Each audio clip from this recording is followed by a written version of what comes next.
Assalamualaikum warahmatullahi wabarakatuh. Para santri dimanapun kalian berada, khususnya santri pesantren modern Al-Amanah Jenuwangi Sidoarjo, sambil menunggu datangnya tanda buka maghrib, saya sampaikan yang pertama, doa moga-moga puasa kita menjadi puasa yang sempurna dan diterima oleh Allah Subhanahu wa Ta'ala. Yang kedua, saya ingatkan Nabi pernah bersabda, andaikan kita tahu rahmat, anugerah yang disimpan Allah di bulan puasa, niscaya kita akan meminta seluruh bulan dijadikan sebagai Ramadan.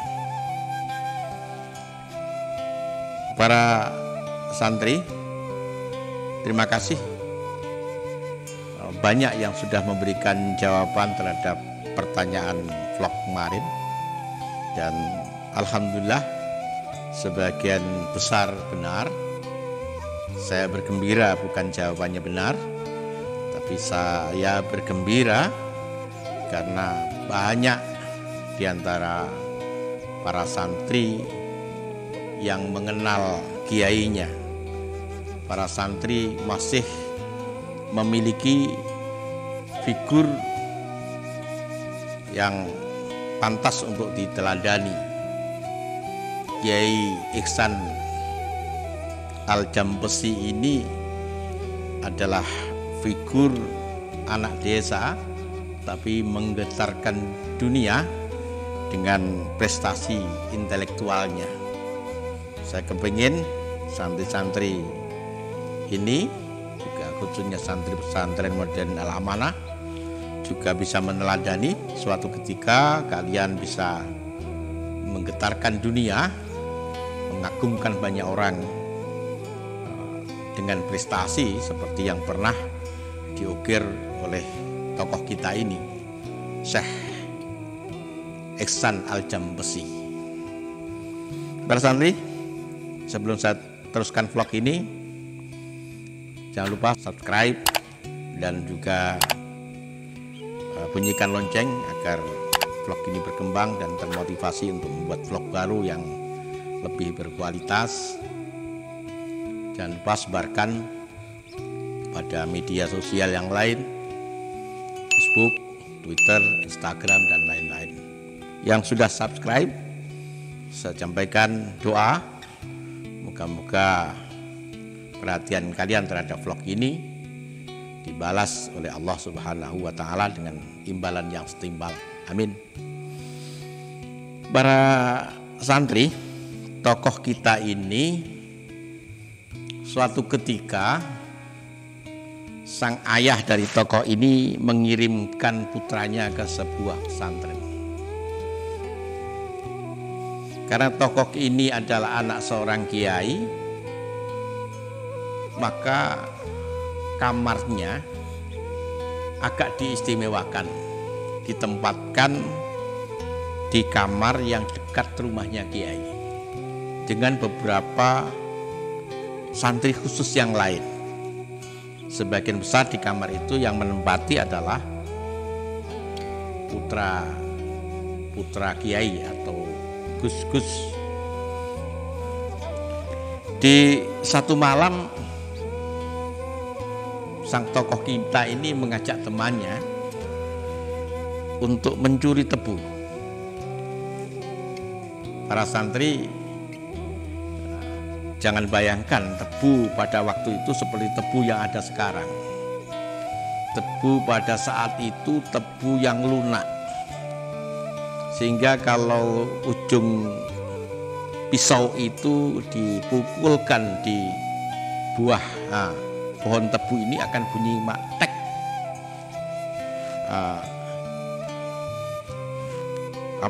Kulitnya itu akan pecah. Kemudian kalau dikupas tidak perlu mengupasnya itu dengan pisau, cukup dengan gigi.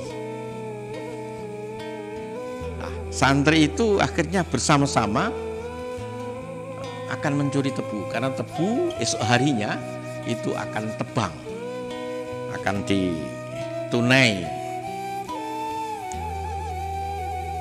Sayang memang kamar mereka itu ketika akan menuju kebun tebu ini harus melewati halaman sang kiai.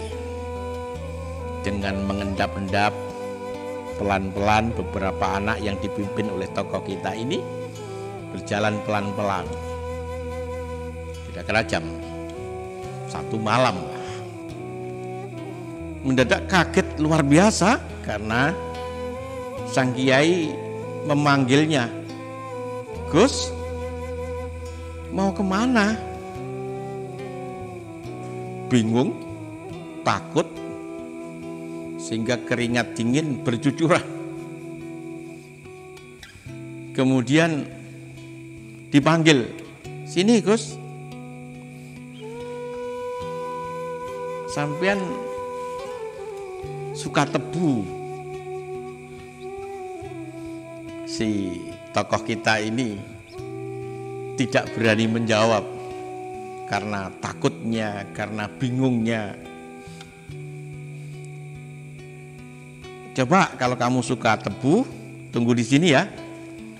Terus Kiai Marzuki, pengasuh pesantren Lirboyo saat itu, masuk ke dalam, kemudian membawa satu bongkok tebu yang baik-baik. "Ini Gus, saya pilihkan tebu yang baik-baik. Nih di bawah, nanti dimakan dengan teman-temannya ya." Sekali lagi tokoh kita ini gak bisa menjawab, saking takutnya juga saking bingungnya.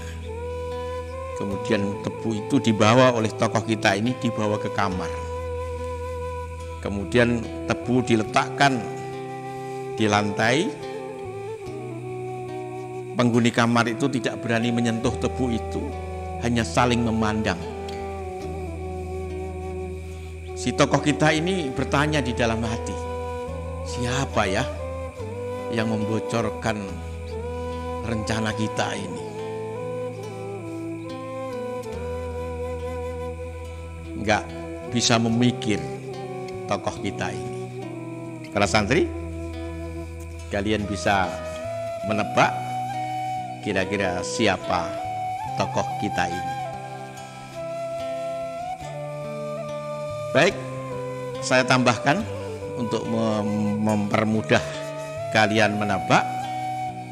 Tokoh kita ini pernah belajar di Al-Azhar. Sudah bisa menebak? Baik, saya tambahkan lagi. Tokoh kita ini tumbuh berkembang luar biasa, multi talenta, sehingga dia menjadi seorang penceramah yang dirindukan nasihatnya oleh umat. Beliau menjadi budayawan, beliau menjadi seorang pelukis, beliau juga menjadi seorang yang mampu membuat cerpen luar biasa. Bahkan salah satu cerpennya Gus Ja'far, ini Kiai Tawakal, ini menjadi cerpen yang mendapatkan hadiah, menjadi pemenang dalam sebuah perlombaan cerpen. Dan beliau juga menjadi seorang pembaca puisi, penulis puisi yang luar biasa, seniman yang kehadirannya selalu ditunggu-tunggu di berbagai tempat. Saya pikir dengan petunjuk yang terakhir ini kalian bisa menebak siapa tokoh kita yang satu ini. Terima kasih, saya tunggu jawabannya untuk vlog berikutnya. Akhiran, Assalamualaikum warahmatullahi wabarakatuh.